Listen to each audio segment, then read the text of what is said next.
इतिहास नावाचं शास्त्र हे आपल्याकडे आलं. आपल्याकडे पहिल्यापासून होतं, पण ते नाकारलं नव्या राज्यकर्त्यांनी. ते परकीय होते, इंग्रज होते. 1857 साली त्यांच्या लक्षात आलं की या देशामध्ये इतक्या जाती आहेत, पंथ संप्रदाय आहे, भाषा आहे, भौगोलिक विविधता आहे आणि आपसात भांडतात सुद्धा. परंतु परकीय आक्रमकांपुढे एक होऊन त्यांना देशाबाहेर काढून टाकेपर्यंत एक राहतात.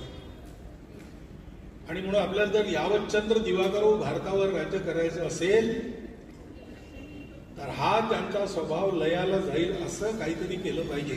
त्याकरता यांना आपल्या इतिहासाचा, आपल्या पूर्वजाचा, आपल्या पूर्वपर्यंतच्या गौरवाचा विसर पडला पाहिजे. आणि म्हणून त्यांनी सत्याचं आवरण गुंडाळून अनेक असत्य आपल्या देशात आपल्या डोक्यामध्ये पक्की बसवली.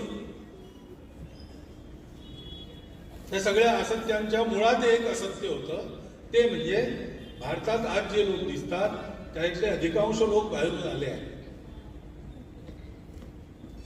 जे त्यावेळेला होते त्यांना द्राविड लोकांनी जंगलात हाकललं. मग आर्य आले, त्यांनी द्राविडांना आणखी मागे रेटलं. असं करता करता या देशाचा इतिहासच असा आहे. बाहेरून कोणीतरी येतो, इथल्या लोकांना मारपीट करून कुठेतरी पिटाळून देतो, स्वतः राजा बनतो. या देशाच्या लोकांमध्ये रक्तामध्येच नाहीये राज्य करणं. आणि या देशातले लोक म्हणजे धर्मशाळेत जसे राहायला येतात लोक तसे आलेले आहेत. या देशाचा कोणीच नाही. तुम्ही आमच्या विरुद्ध लढता, आम्ही परकीय म्हणून, पण तुम्ही कोण आहात? तुम्ही बाहेरून आलेले.